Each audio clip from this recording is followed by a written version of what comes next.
नमस्कार दोस्तों, स्वागत है आपका स्टडी विद एमसी चैनल पे।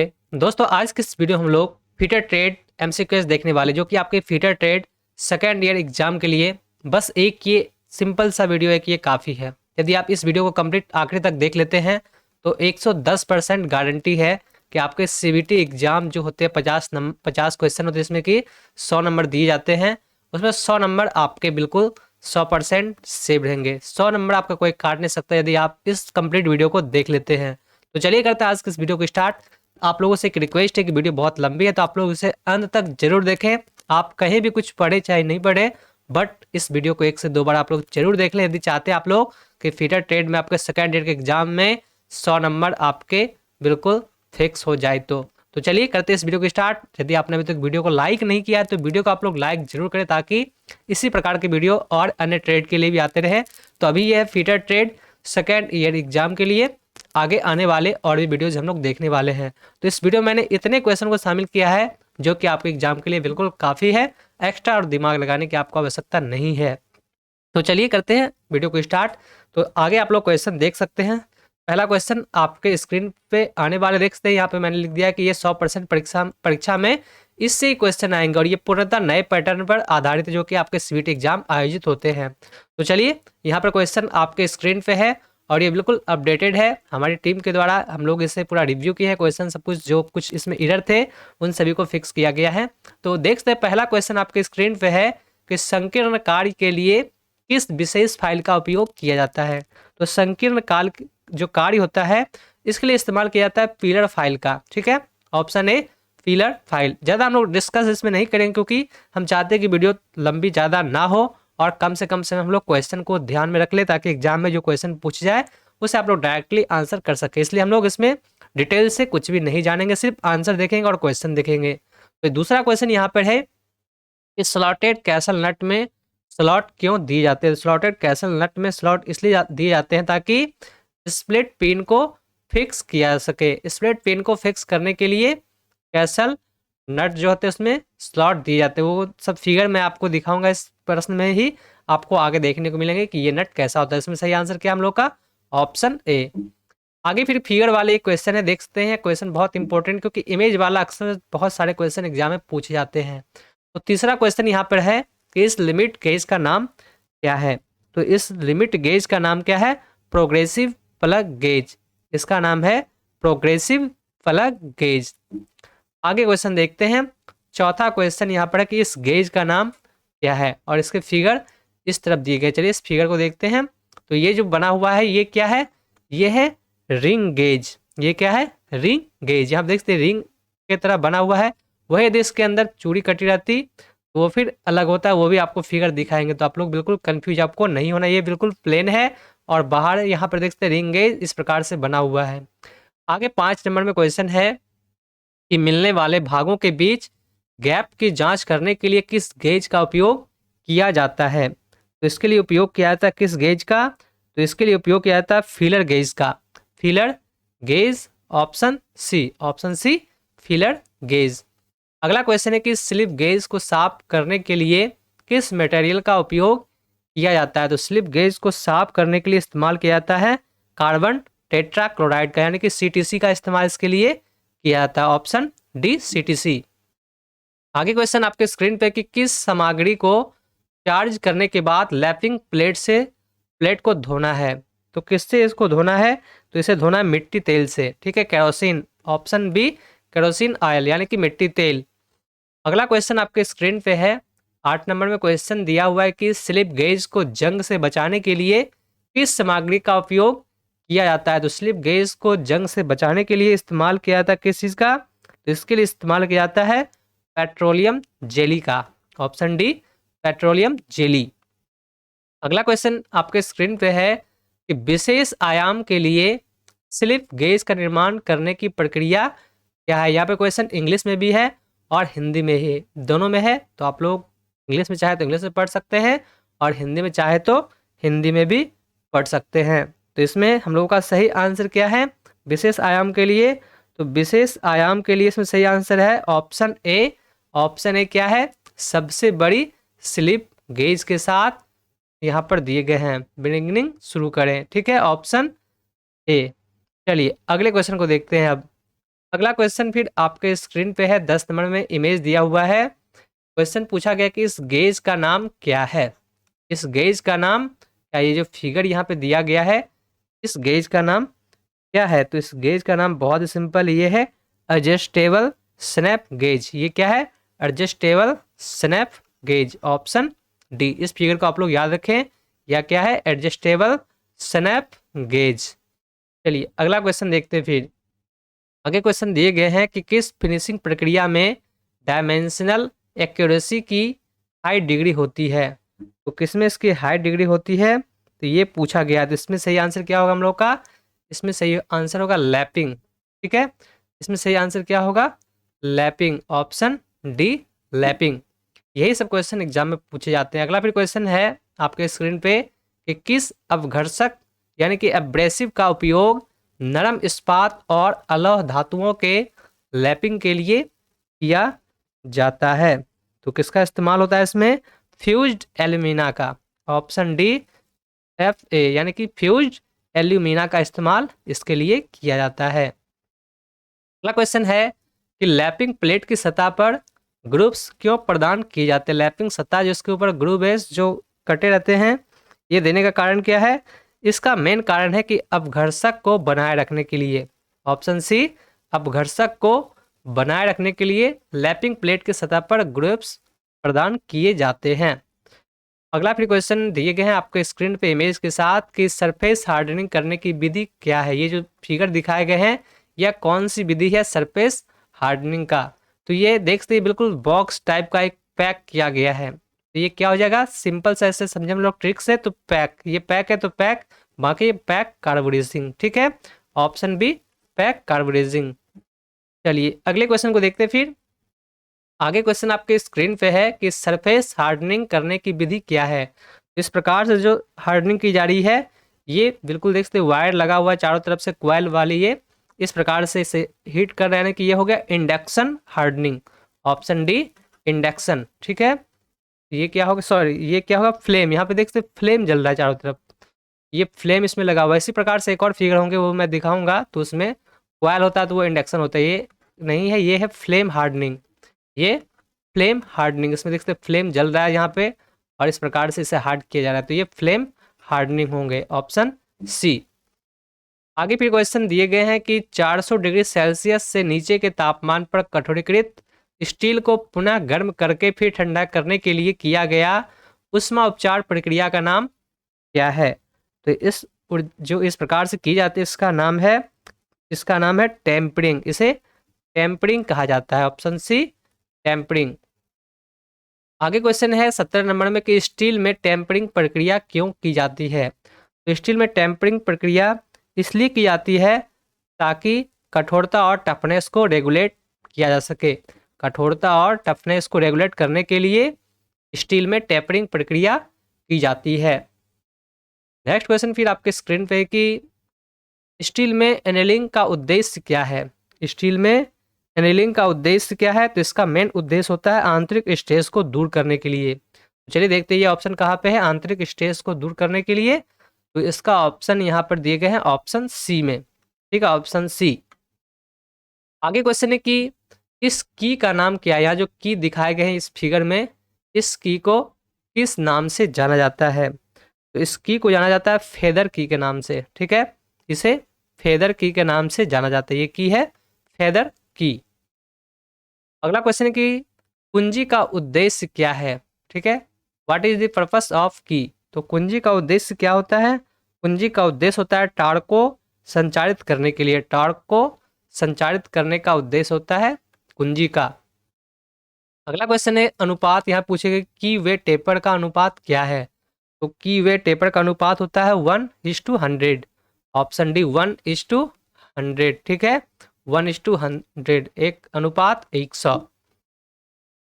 आगे फिर क्वेश्चन दिखाएगा कि इस की का नाम क्या है। तो यहाँ पर जो की दिखाए गए हैं इस प्रकार से बना हुआ देख सकते हैं, इस की का नाम क्या है, ये यहाँ पर ऑप्शन दिए गए हैं। तो चलिए देखते हैं ऑप्शन में क्या क्या दिया हुआ है। तो इस की का नाम क्या है, फिगर देख के आप लोग समझ जाएं। ये देखते हैं बिल्कुल टेपर टाइप का बना हुआ है, देख सकते ऊपर से इस प्रकार से आया है और ये नीचे होकर छोटा हो गया, इस प्रकार से टेपर है। तो यहाँ पर सिंपल से देखते हैं टेपर कहाँ पे दिया हुआ है, तो टेपर ऑप्शन ए में ही है। तो ये कौन सा की है, टेपर शंख की। आगे फिर क्वेश्चन पूछे गए हैं कि कठोर या भंगुर सामग्री पर स्व टैपिंग के लिए किस प्रकार के मेटल स्क्रूज उपयोगी है। तो इसके लिए किस प्रकार के उपयोग होते हैं, थ्रेड कटिंग वाले, थ्रेड कटिंग वाले जो होते हैं स्क्रूज, ये इसके लिए उपयोगी होते हैं। Option B thread cutting. अगला क्वेश्चन पूछे गए हैं कि विंग नट्स का उपयोग कहाँ किया जाता है। विंग नट जो होते हैं जो कि हाथ से घुमाया जा सकता है, आसानी से खोला जा सकता है, तो इसका इस्तेमाल होता है कहाँ पे, इसका इस्तेमाल होता है रेंज के बिना ढीला और कस करने के लिए। ठीक है, रेंज के बिना ढीला और कस करने के लिए, जैसे कि यहाँ पे ढीला और कस को रेंज के बिना करने के लिए ऑप्शन सी, इसके लिए रेंज की आवश्यकता नहीं पड़ती, ये हाथ से ही घुमाया जा सकता है। इस प्रकार से ये फ्लाई नट होते हैं, या फिर इसे फ्लाई नट कहते हैं, और विंग नट के नाम से भी इसे जाना जाता है, जो कि हाथ से ही बिना किसी औजार के यानी कि किसी भी रेंज की आवश्यकता नहीं पड़ेगी, स्क्रू ड्राइवर की आवश्यकता नहीं पड़ती इसको ढीला या फिर टाइट करने के लिए। अगला क्वेश्चन आपके स्क्रीन पे है 25 नंबर में कि इस गेज का नाम क्या है। तो इस गेज का नाम क्या है, चलिए देखते हैं इमेज पहले कौन से के बारे में पूछ रहे हैं। तो यहाँ पर ये इमेज है, ठीक है, ये इमेज है 25 नंबर का। तो ये क्या है, ये पूछा गया है। इसकी का नाम क्या है, त्रिज्या गेज, इसका नाम है त्रिज्या गेज। ठीक है, इसे आप लोग ध्यान में रखिए, ये क्वेश्चन अक्सर एग्जाम में पूछे जाते हैं, और वैसे 100% इस वीडियो से ही क्वेश्चन आएंगे, एक भी क्वेश्चन आपके एक्स्ट्रा इधर उधर से नहीं आएंगे, तो बिल्कुल 100% गारंटी है। आगे क्वेश्चन है कि बाहरी चूड़ी की सटीकता की जांच करने के लिए किस गेज का उपयोग किया जाता है। तो इसके लिए उपयोग किया जाता है थ्रेड रिंग गेज का, थ्रेड रिंग गेज का, ऑप्शन बी। अगला क्वेश्चन आपके स्क्रीन पे है 27 नंबर में कि बाहरी व्यास को मापने में किस उपकरण का उपयोग किया जाता है। तो बाहरी व्यास को मापने में किस उपकरण का उपयोग होता है, यहाँ पे फिगर भी दिखाए गए हैं। तो इसमें इस्तेमाल होता है किस चीज़ का, स्लिप गेज का उपयोग करके विशेष जबड़े की जोड़ी, ऑप्शन डी, स्लिप गेज का उपयोग करके विशेष जबड़े की जो जोड़ी है, इस प्रकार से यहाँ पे दिखाए गए हैं एग्जाम्पल भी। अगला क्वेश्चन आपके स्क्रीन पे है, यहाँ पर देखते हैं क्वेश्चन पूछेंगे स्लिप गेज ए की ऊंचाई ज्ञात कीजिए। यहाँ पे साइन 25 दिए गए हैं, 25 डिग्री इक्वल टू 0.4226 यहाँ पे मान दिए गए हैं। तो इसमें सही आंसर हम लोग का क्या हो जाएगा, इसमें सही आंसर हो जाएगा 84.52 मिमी। ठीक है, ऑप्शन बी। ये सब डायरेक्टली याद रखें, आपको वहाँ पर उतना सॉल्व करने की आवश्यकता नहीं, क्योंकि क्वेश्चन सेम टू सेम होंगे, एक भी डिजिट इसमें चेंज नहीं होंगे, तो बस आपको याद कर लेना है। आगे क्वेश्चन है कि फिलर गेज के कितने सेट्स होते हैं। तो फिलर गेज के 4 सेट्स होते हैं, कौन कौन से देखते हैं, सेट नंबर दिए गए 1 2 3 4, यानी कि ऑप्शन बी इसमें सही है।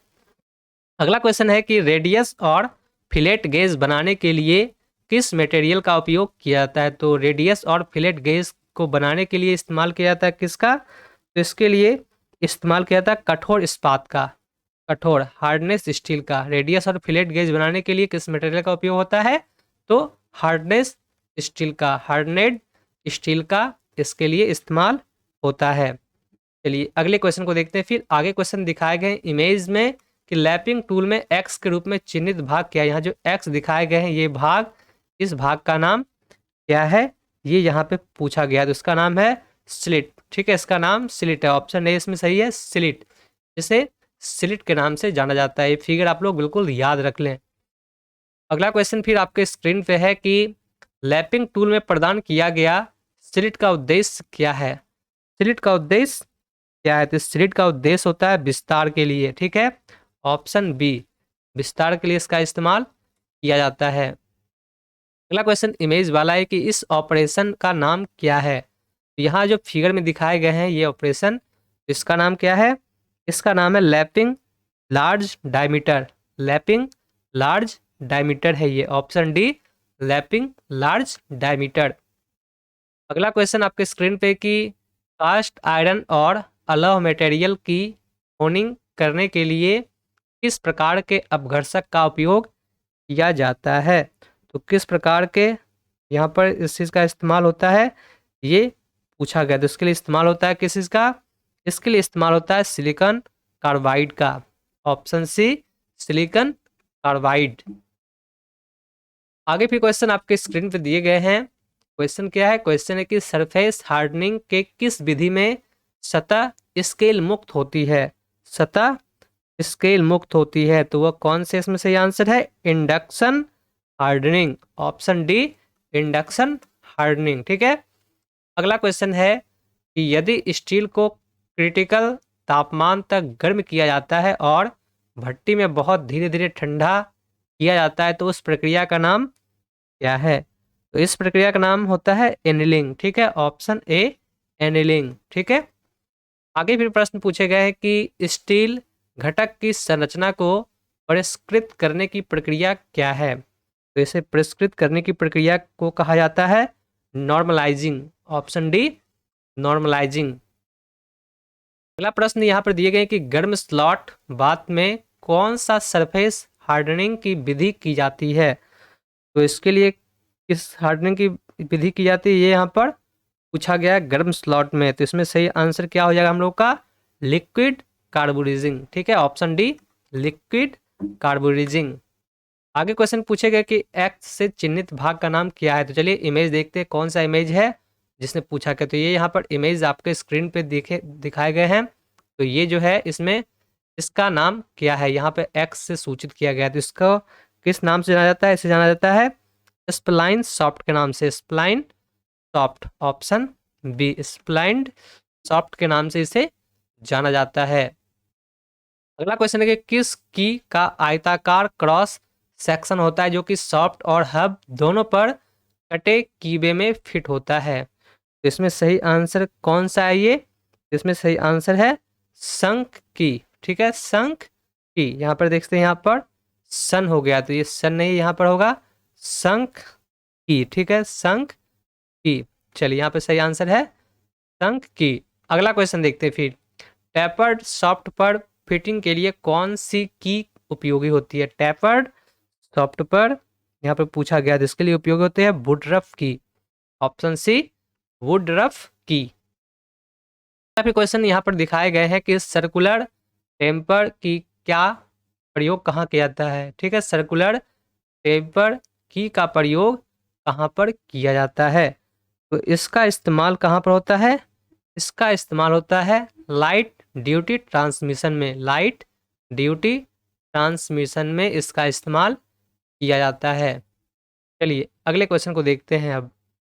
तो अगला क्वेश्चन आपके स्क्रीन पे फिर से यहाँ पर देख सकते हैं 43 नंबर का क्वेश्चन है कि सॉफ्ट के साथ घूमने की अनुमति दिए बिना प्लेन बियरिंगों को कैसे पोजीशन में रखा जाता है?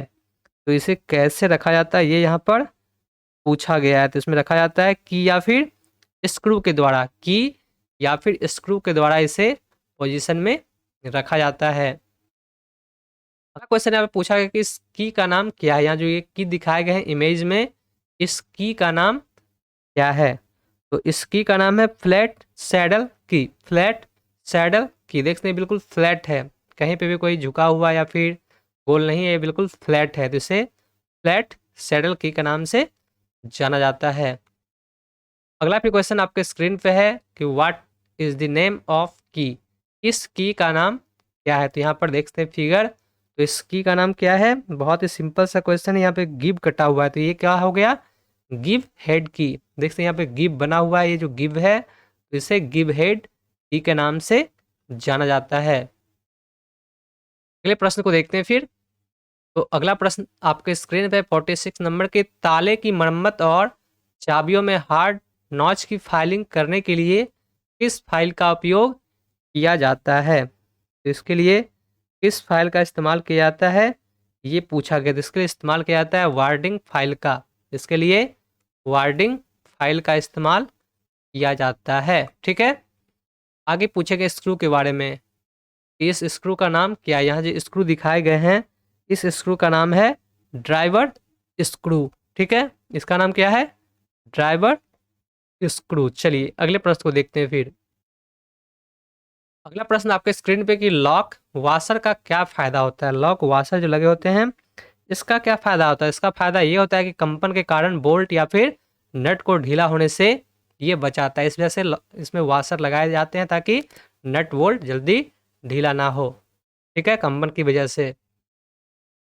अगला फिर यहाँ पे दिखाया गया है कि इस स्क्रू ड्राइवर का नाम क्या है? जो स्क्रू ड्राइवर दिखाए गए इस टाइप के स्क्रू ड्राइवर, इसे किस नाम से जाना जाता है, तो इसे जाना जाता है ऑफसेट स्क्रू ड्राइवर के नाम से। ऑफसेट स्क्रू ड्राइवर के नाम से इसे जाना जाता है। अगला प्रश्न है कि लॉकिंग डिवाइस का नाम क्या है। इस लॉकिंग डिवाइस का नाम क्या है। ये जो इस प्रकार से यहाँ दिया गया है, देख के आप लोग समझ गए होंगे ये तो एक स्प्रिंग है, तो इसे किस नाम से जाना जाएगा, स्प्रिंग वाशर के नाम से। स्प्रिंग वाशर है ये, ठीक है, स्प्रिंग वाशर। अगला क्वेश्चन आपके स्क्रीन पे है। क्वेश्चन क्या है, क्वेश्चन है कि जिप हेडेड की का उपयोग करने का क्या फायदा होता है। तो इसका फायदा क्या होता है, इसका फायदा ये होता है कि ये आसानी से निकाला जा सकता है, इसे आसानी से निकाला जा सकता है। आगे क्वेश्चन देखते हैं फिर। क्वेश्चन यहाँ पे दिया हुआ है कि नुकीले कोनों को फिनिश करने के लिए किस फाइल का उपयोग किया जाता है। नुकीले कोनों को फिनिश करने के लिए किस फाइल का इस्तेमाल किया जाता है। इसके लिए इस्तेमाल किया जाता है वेरेट फाइल का। वेरेट फाइल, ऑप्शन सी।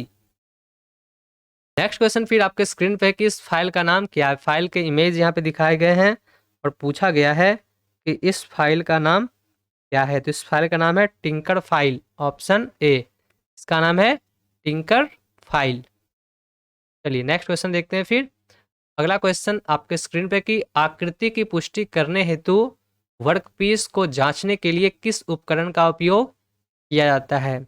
इसके लिए किस चीज का उपयोग होता है, प्रोफाइल गेज का, ऑप्शन ए।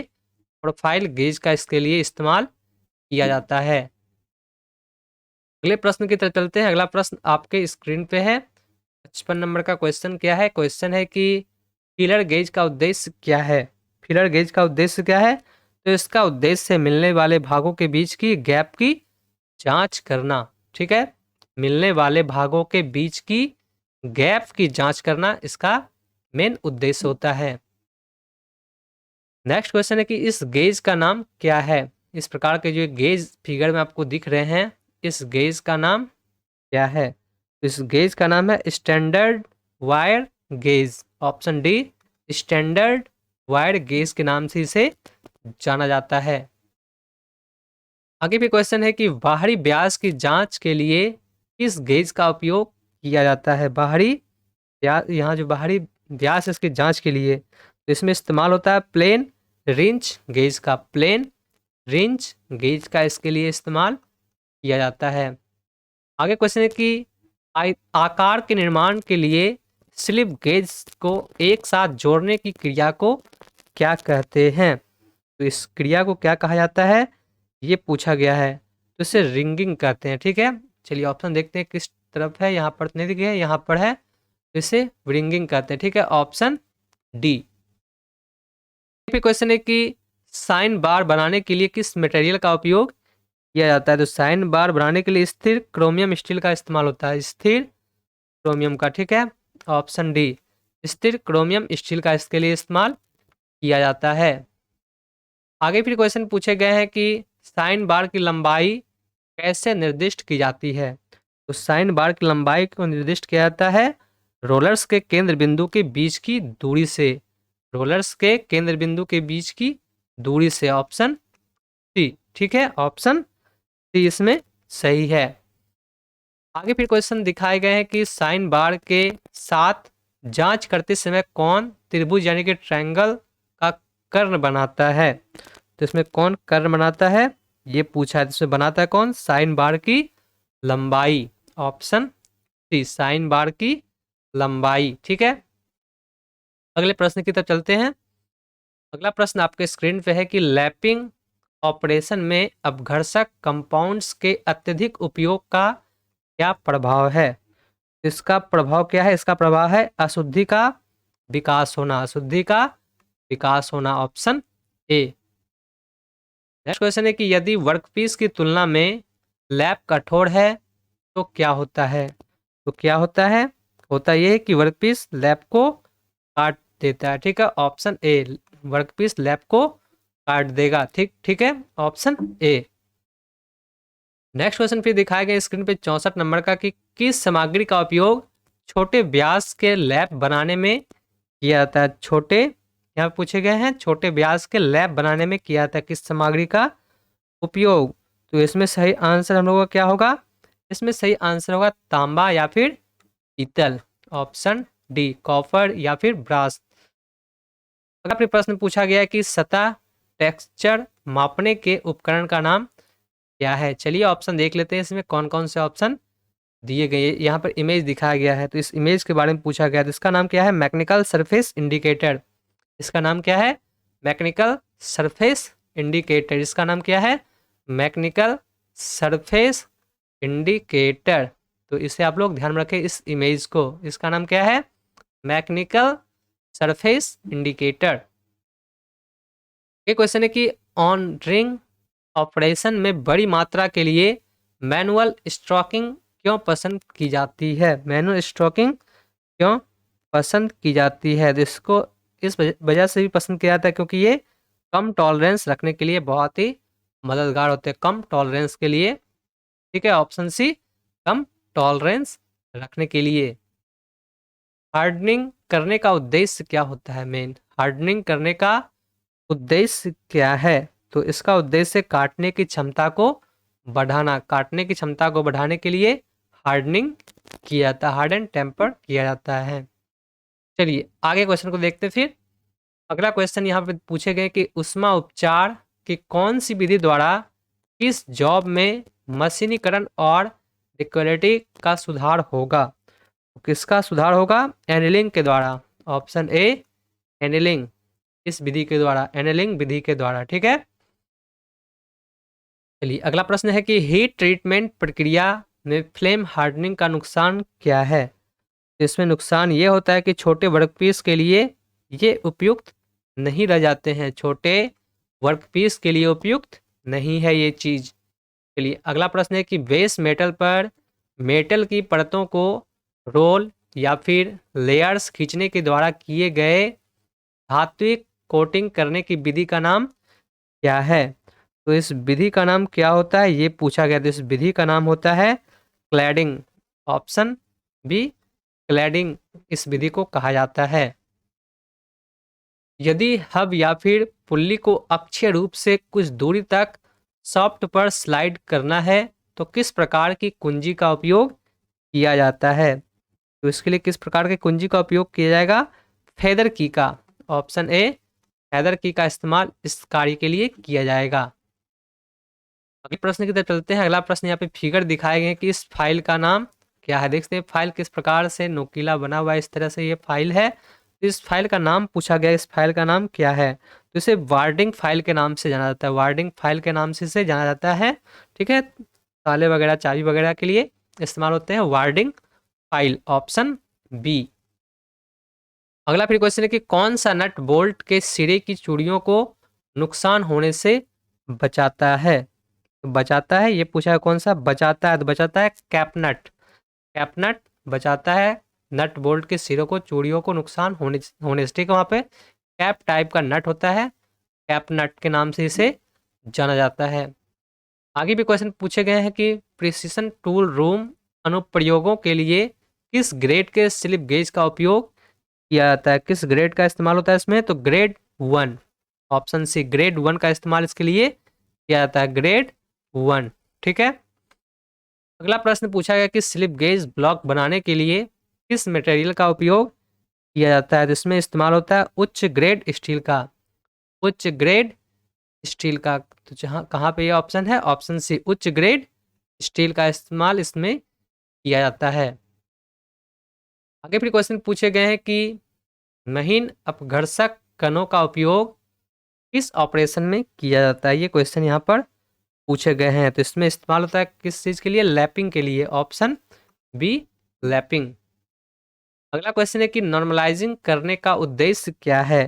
तो नॉर्मलाइजिंग करने का उद्देश्य है स्ट्रेस और स्ट्रेन को दूर करना, स्ट्रेस और स्ट्रेन को दूर करने के लिए नॉर्मलाइजिंग किया जाता है, बिल्कुल नॉर्मल किया जाता है। अगला क्वेश्चन है कि स्टील की किस संरचना में 0% कार्बन होता है। 0% कार्बन होता है किस संरचना में, फेराइट में। ठीक है, फेराइट, ऑप्शन ए। आगे क्वेश्चन पूछे गए हैं कि सरफेस हार्डनिंग करने की यह कौन सी विधि, यहाँ पे फिगर दिखाए गए हैं, इस इमेज में आपको बताना है कि ये कौन सी विधि है सरफेस को हार्ड करने का। देखते हैं यहाँ पे कॉइल लगा हुआ है, ठीक है। इस प्रकार से बिजली इसमें करंट दिए जाते हैं इसमें। और ये बिल्कुल लाल, आप लोग जानते हैं जो हीटर जलता है जिस प्रकार से, इसी प्रकार से ये भी है और इसे हीट कराया जाता है, तो इसे कहा जाता है induction hardening. Option D, induction hardening के नाम से इसे जाना जाता है। एक ऊपर दिखाया था आप लोगों को फ्लेम, इस प्रकार से उसमें भी लगे हुए थे मेटल, और इस प्रकार से वहाँ पर फ्लेम लगाए गए थे, इसमें फ्लेम जलता था तो वो फ्लेम हार्डनिंग था। इस प्रकार से ये इसमें वायर लगे हुए हैं कॉइल, तो ये इंडक्शन हार्डनिंग है। चलिए अगले प्रश्न को देखते हैं। यहाँ पे यूनिवर्सल कुछ पूछेगा, चलिए यूनि यहाँ पे लिखा हुआ है। चलिए और आगे देखते हैं क्वेश्चन क्या है। यूनि डायरेक्शनल टॉर्क को प्रेषित करने के लिए किस प्रकार की कुंजी का उपयोग किया जाता है, तो ये यहाँ पे पूछा गया है। तो बार डायरेक्शनल जो यहाँ पर है किसका इस्तेमाल होता है, फेदर की का, इसके लिए फेदर की का इस्तेमाल किया जाता है। अगला प्रश्न है यहाँ पर कि रिंग गेज का उपयोग क्या है। रिंग गेज का उपयोग क्या है, तो इसका उपयोग है बाहरी व्यास की जांच करना, बाहरी व्यास की जांच करना। अगला प्रश्न यहाँ पर है कि आंतरिक धागे की सटीकता की जांच करने के लिए किस गेज का उपयोग किया जाता है, इसमें इस्तेमाल होता है थ्रेड प्लग गेज का, थ्रेड प्लग गेज का इसके लिए इस्तेमाल होता है। यहाँ पे क्वेश्चन, आंतरिक धागे की सटीकता की जांच करने के लिए किस गेज का उपयोग किया जाता है, तो इसके लिए थ्रेड प्लग गेज का इस्तेमाल किया जाता है। थ्रेड प्लग गेज, यहाँ पे रिंग गेज होंगे, यहाँ पे प्लग गेज होंगे, ठीक है। थ्रेड प्लग गेज का इस्तेमाल किया जाता है। चलिए सही आंसर ऑप्शन सी हो जाएंगे। अगले प्रश्न को देखते हैं फिर। अगला क्वेश्चन यहाँ पर है कि गेज का नाम क्या है। यहाँ पर ये फिगर दिखाया गया, पूछेगा कि इस गेज का नाम क्या है, तो इस गेज का नाम क्या है, इस गेज का नाम है टेपर रिंग गेज। का नाम क्या है, टेपर रिंग गेज। आगे क्वेश्चन आपके स्क्रीन पे है। क्वेश्चन है कि विशेष आयाम के लिए स्लिप गेज का निर्माण करने की प्रक्रिया क्या है। विशेष आयाम के लिए स्लिप गेज का निर्माण करने की प्रक्रिया क्या है, तो ये प्रक्रिया बड़ी स्लिप गेज से रीडिंग शुरू करने के लिए, ठीक है। ऑप्शन यहाँ पर क्या है, ऑप्शन यहाँ पर देखते हैं कुछ मिस्टेक ऑप्शन में है। तो यहाँ पर विशेष आयाम के लिए जो स्लिप गेज पूछा गया, यहाँ पर सही दिए गए प्रश्न तो ठीक है, पर ऑप्शंस में कुछ मिस्टेक हो गया। ऑप्शन यहाँ पर क्या होगा, बड़ी, यहाँ पर छोटी स्लिप गेज यहाँ पर दे दिए गए हैं, बड़ी यहाँ पर बड़ी स्लिप गेज से रिंगिंग शुरू करें, इस प्रकार से होगा, ठीक है। यहाँ पर बड़ी होगा। चलिए इसे कर देते हैं, आप लोग ध्यान में जरूर रखें। चलिए अगले क्वेश्चन को देखते हैं। अब आगे भी क्वेश्चन दिखाए गए कि कौन सी प्रक्रिया मिलने वाले घटकों के बीच हिट की गुणवत्ता में सुधार करती है। हिट की गुणवत्ता में सुधार करती है, तो वो क्या करती है, लैपिंग। Option D, lapping. आगे क्वेश्चन दिए गए हैं कि नरम स्टील और अलौह धातुओं के लैपिंग के लिए किस अपघर्षक का उपयोग किया जाता है, तो किस अपघर्षक का उपयोग इसके लिए किया जाता है, इसके लिए इस्तेमाल होता है सिलिकॉन कार्बाइड का। Option A, silicon carbide. आगे क्वेश्चन है कि कौन सा परिष्करण ऑपरेशन में टूल साथ साथ में रोटेट और रेसिप्रोकेट करता है, तो वह कौन सा है इसमें, होनिंग में, ठीक है, honing. Option B, option B, इस प्रकार के होनिंग ऑपरेशन में टूल साथ साथ में रोटेट और रेसिप्रोकेट करता है। चलिए अगला क्वेश्चन है कि रिंग प्रकार के लैप में छेद क्यों प्रदान किए जाते हैं। रिंग प्रकार के लैप में छेद क्यों प्रदान किए जाते हैं, ये यहाँ पर पूछा गया है। तो ये पूछा गया, इसका सही आंसर क्या होगा, लैप कंपाउंड को पकड़ने के लिए। ऑप्शन सी, लैप कंपाउंड को पकड़ने के लिए छेद इसमें दिया जाता है। चलिए अगले प्रश्न को देखते हैं। अगला क्वेश्चन है कि सॉफ्ट सतह से प्रतियोगिता के लिए किस प्रकार की में अग्रभाग वक्रता है, तो इसमें सही आंसर है होलो सैडल की, होलो सैडल की। Option D. चलिए यहाँ पर एक इमेज दिखाए गए हैं और पूछा गया है कि इस की का नाम क्या है, तो इस की का नाम है पैरेलल शंख की, पैरेलल शंख की। ऑप्शन ए, बिल्कुल पैरेलल है ये, इसलिए इसका नाम क्या है, पैरेलल शंख की। अगला क्वेश्चन है कि 230 डिग्री सेल्सियस तक गर्म करके किस प्रकार के कटिंग टूल को टेम्पर्ड किया जाता है? तो किस प्रकार के टूल को किया जाता है? टर्निंग टूल को, टर्निंग टूल, ऑप्शन सी। अगला क्वेश्चन आपके स्क्रीन पे है कि स्टील में नॉर्मलाइजिंग प्रक्रिया क्यों की जाती है? स्टील में नॉर्मलाइजिंग प्रक्रिया क्यों की जाती है? जैसे की जाती है इसलिए ताकि स्ट्रेस और स्ट्रेन को दूर किया जा सके। स्ट्रेस और स्ट्रेन को दूर करने के लिए स्टील में नॉर्मलाइजिंग प्रक्रिया की जाती है। नेक्स्ट क्वेश्चन है कि कौन सी ऊष्मा उपचार प्रक्रिया स्टील की वियर से रेजिस्टेंस को बढ़ाता है? तो रेजिस्टेंस को बढ़ाता है हार्डनिंग, ऑप्शन सी, हार्डनिंग। अगला प्रश्न है कि एनेलिंग का उद्देश्य क्या है? तो एनेलिंग का उद्देश्य होता है स्टील को नरम करने के लिए। स्टील को नरम करने के लिए एनेलिंग किया जाता है।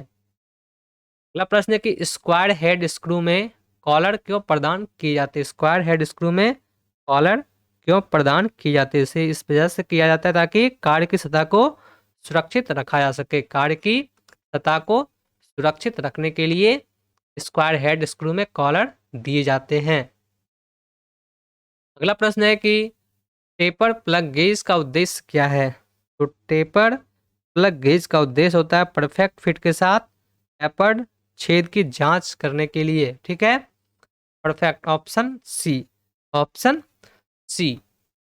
आगे भी क्वेश्चन है कि एडजस्टेबल रिंग लैप में स्लॉट क्यों दिए जाते हैं? एडजस्टेबल रिंग लैप में स्लॉट क्यों दिए जाते हैं? जैसे इस वजह से दिया जाता है कि लैपिंग कंपाउंड की फीडिंग की अनुमति देने के लिए, option D, option D.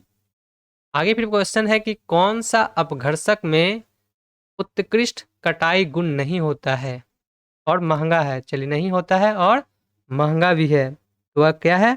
Boron carbide, option B, boron carbide. 99 number में क्वेश्चन ये पूछा गया कि लैपिंग क्या है?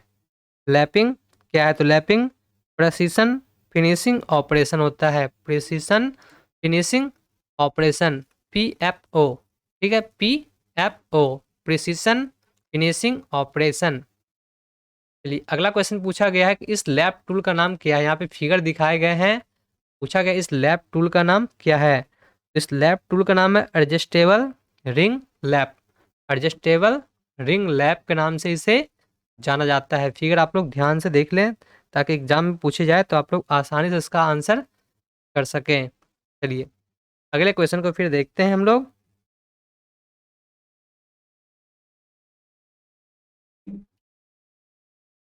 तो अगला क्वेश्चन आपके स्क्रीन पर है कि मल्टी स्टार्टेड थ्रेड लीड क्या है? मल्टी स्टार्टेड थ्रेड लीड क्या है? तो ये क्या है? पिच गुना स्टार्टेड की संख्या। चलिए, ऑप्शन इसमें क्या है? Option A, pitch Guna started की संख्या। अगले प्रश्न को देखते हैं फिर। अगला क्वेश्चन पूछा गया कि इस स्क्रू का प्रकार क्या है? इस स्क्रू का प्रकार क्या है? यहाँ पे फिगर दिखाए गए हैं और इस स्क्रू के बारे में पूछा गया है। तो इस स्क्रू का प्रकार क्या है? ग्रब स्क्रू, ग्रब स्क्रू ये है। ठीक है, इसमें ग्रुप कटे हुए देखते हैं बीच में, यहाँ पर ये ग्रुप कटा हुआ है, तो इसे इस वजह से किस नाम से जाना जाता है? Grub screw. ठीक है, ग्रब स्क्रू के नाम से इसे जाना जाता है। अगला फिर क्वेश्चन यहाँ पूछे गए हैं कि इस नट का नाम क्या है? तो नट के फिगर को चलिए देखते हैं और देखते हैं कि ये कौन सा नट है। तो यहाँ पर नट देख सकते हैं, ये कौन सा नट है? तो ये है कैसल नट। ठीक है, कैसल नट, ऑप्शन ए। ये कौन सा नट है? ये है कैसल नट। दूसरा नट यहाँ पे नीचे एक और इमेज दिखाए गए हैं कि इस नट का नाम क्या है? तो इस नट का नाम क्या है? इस नट का नाम है हेक्सागोनल वेल्ड नट। हेक्सागोनल वेल्ड नट के नाम से इसे जाना जाता है। आगे क्वेश्चन आपके स्क्रीन पे है कि इस रेंच का नाम क्या है? तो इस रेंच का नाम है हुक रेंच। यहाँ पे देखते हैं हुक टाइप का बना हुआ है, इस प्रकार के नट होते हैं, इसमें ये रेंच इस्तेमाल होता है हुक टाइप का, जिसे हुक स्पैनर के नाम से जाना जाता है, हुक रेंच। अगला क्वेश्चन है कि स्क्रू का प्रकार क्या है? यहाँ जो स्क्रू दिखाए गए हैं ये किस प्रकार का स्क्रू है? तो ये hexagon socket head cap screw है। Hexagon socket head cap screw, hexagon head cap ये स्क्रू है। आगे फिर क्वेश्चन दिखाया गया कि वह फाइल क्या है जो एक शेप एज के साथ चौड़ाई में आयताकार और चौड़ाई में समानांतर है? तो वह इसमें क्या है, तो वह इसमें क्या है, option B, feeler file, feeler file, ठीक है, फीलर फाइल। आगे क्वेश्चन पूछेगा किस फाइल में फेस पर डबल कट और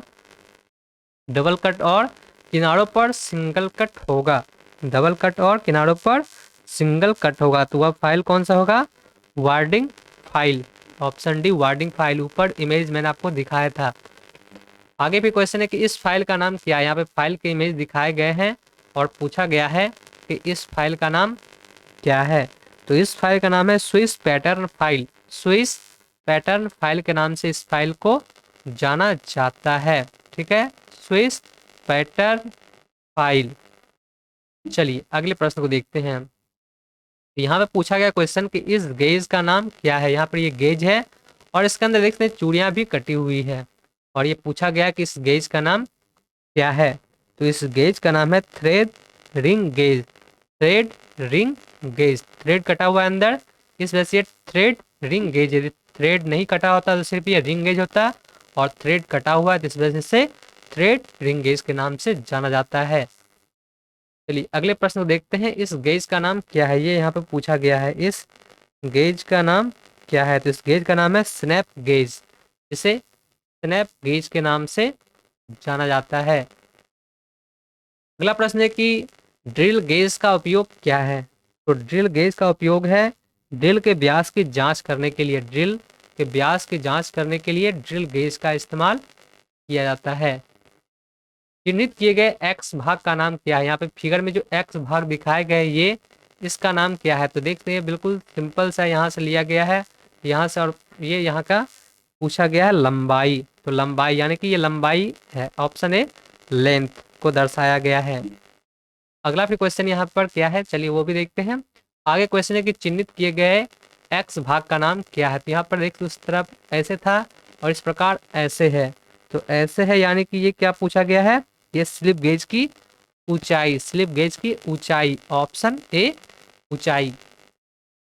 अगला क्वेश्चन है कि इस गेज का नाम क्या है। यहाँ पे फिगर दिखाए गए हैं और पूछा गया कि इस गेज का नाम क्या है। तो इसे सेंटर गेज के नाम से जाना जाता है, सेंटर गेज। आगे क्वेश्चन है कि इस गेज का नाम क्या है। यहाँ पे फिगर है और पूछा गया इस गेज का नाम। तो इस गेज का नाम है screw pitch gauge, screw pitch gauge के नाम से इसे जाना जाता है। यहाँ पर देखते हैं, यहाँ पर फिगर में भी लिखा हुआ है पिच गेज, ठीक है, तो इससे भी आप लोग अंदाजा लगा सकते हैं। यहाँ पे बीच में ऑप्शन में पिच है और यहाँ पे भी पिच लिखा गया है 0.352 to 5 mm पिच है यहाँ पर, ठीक है। चलिए आगे देखते हैं क्वेश्चन क्या है। तो आगे यहाँ पर क्वेश्चन पूछा गया कि इस गेज का प्रकार क्या है। तो ये किस प्रकार का गेज है, ये है anvil type thread snap gauge, anvil type thread snap gauge, option D. अगला क्वेश्चन है कि इस गेज का प्रकार क्या है। तो इस गेज का प्रकार क्या है, ये डबल एंडेड प्लग गेज है, ये है double ended plug gauge, double ended, double इधर भी है इधर भी है इसलिए डबल एंडेड ये प्लग गेज है। आगे क्वेश्चन है कि एक्स के रूप में क्या चिन्हित है। चलिए देखते हैं क्या फिगर है और क्या चिन्हित है। तो ये यहाँ पर फिगर है और इसके बारे में पूछा गया, ये जो यहाँ पर चिन्हित है ये क्या है। तो ये क्या है, ये पूछा गया, ये है प्रोग्रेसिव प्लग गेज गो, प्रोग्रेसिव प्लग गेज गो, प्रोग्रेसिव प्लग गेज गो। यहाँ फिगर में देख सकते हैं नो गो और गो लिखा रहता है, यहाँ पे देख सकते हैं, देखते इधर ये गो है, इस तरफ भाग गो और यहाँ पे देखते हैं नो गो, ठीक है, गो और नो गो। तो ऐसे भी आप लोग फिगर से समझ सकते हैं। वैसे इस तरह के क्वेश्चन फिगर में ये लिखा हुआ नहीं दिखेगा आपको, तो ये आपको याद ही रखना होगा। चलिए अगले प्रश्न को देखते हैं। यहाँ पर क्वेश्चन है कि यह गेज क्या, ये जो फिगर है इसके बारे में पूछा गया, ये क्या है। तो यह टेपर प्लग गेज है, ये है taper plug gauge, option D. चलिए अगला क्वेश्चन है गेज में एक्स के रूप में क्या चिन्हित है। यहाँ पर एक्स के रूप में क्या चिन्हित है। तो एक्स के रूप में यहाँ पर चिन्हित है थ्रेड रिंग गेज नो गो, थ्रेड रिंग गेज नो गो, नो गो, ठीक है, ऑप्शन बी। आगे भी क्वेश्चन है कि इस गेज का नाम क्या है। चलिए इस गेज का नाम क्या है। तो इस गेज का नाम है thread plug gauge, thread plug gauge, option B. आगे है कि शीतलन दर को तेजी से प्राप्त करने के लिए ऊष्मा उपचार में प्रयुक्त क्वेंचिंग मीडिया क्या है? वह मीडिया क्या है ये यहाँ पर पूछा गया है। तो इसमें वह मीडिया है wine solution, brine solution, option A. तो यहाँ पे कुछ ग्राफ दिखाया गया है, पूछा गया है कि एक्स के रूप में क्या चिन्हित है। तो इस ग्राफ में एक्स के रूप में लोअर क्रिटिकल तापमान, देखिए यहाँ पर इधर हाई था, यहाँ पर फिर आके लो हो गया यहाँ पे। तो ये यहाँ पर दिखाया गया है लोअर क्रिटिकल तापमान, लोअर क्रिटिकल तापमान, यहाँ पर लो हो गया तापमान, तो ये यहाँ पर दर्शाया गया है ग्राफ के माध्यम से। अगला क्वेश्चन फिर देखते हैं। अगला क्वेश्चन है कि एल्बो और बेंड्स का कोण क्या है जो डाइवर्जन प्रदान करता है? तो वह क्या है 90 degree and 45 degree, 90 degree and 45 degree. Elbow क्या हो गया 90 डिग्री, एल्बो 90 डिग्री, ठीक है, और बेंड्स 45 डिग्री। इसे बस याद रखें, बस सिंपल है। चलिए अगला क्वेश्चन है कि उन स्थानों में किस प्रकार के स्क्रूज का उपयोग किया जाता है जहां लगातार हटाने और असेंबलिंग करना होता है? ये यहाँ पर पूछे गए हैं। तो इसमें सही आंसर होगा क्या होगा, चलिए देखते हैं। तो इस पार्ट में बस इतना ही, ये पहला पार्ट हो गया और इसके बाद हम लोग फिर दूसरे पार्ट में आगे के प्रश्न को देखेंगे। तो इस पार्ट में सिर्फ हम लोगों ने 125 क्वेश्चन को देखा, बाकी 125 के बाद और भी बहुत सारे क्वेश्चंस हैं जो कि हम लोग सेकंड पार्ट में देखेंगे। तो यदि आप लोग चाहते हैं कि सेकंड पार्ट के वीडियो की नोटिफिकेशन आप तक पहुंचे, तो यदि आपने चैनल को सब्सक्राइब नहीं किया है तो चैनल को सब्सक्राइब जरूर कर लें, ताकि जो सेकंड पार्ट आए इसकी भी जानकारी आपको मिल सके। और जितने भी क्वेश्चन आपने देखा ये सब यदि आप लोग चाहते हैं PDF फाइल को डाउनलोड करना, तो आप लोग प्ले स्टोर पर जाएँ और सर्च करें स्टडी विद AMC, या फिर आप लोग वहाँ पर सर्च करें AMC all-in-one.com। तो इससे भी आपको प्ले स्टोर पे ऐप आपको दिख जाएंगे। तो आप लोग ऐप को इंस्टॉल कर लें और बिल्कुल फ्री में आप लोग आसानी से इस PDF फाइल को डाउनलोड कर सकते हैं। तो चलिए मिलते हैं फिर नेक्स्ट पार्ट के साथ। Thanks for watching. इस वीडियो को अपने दोस्तों के साथ शेयर जरूर करें।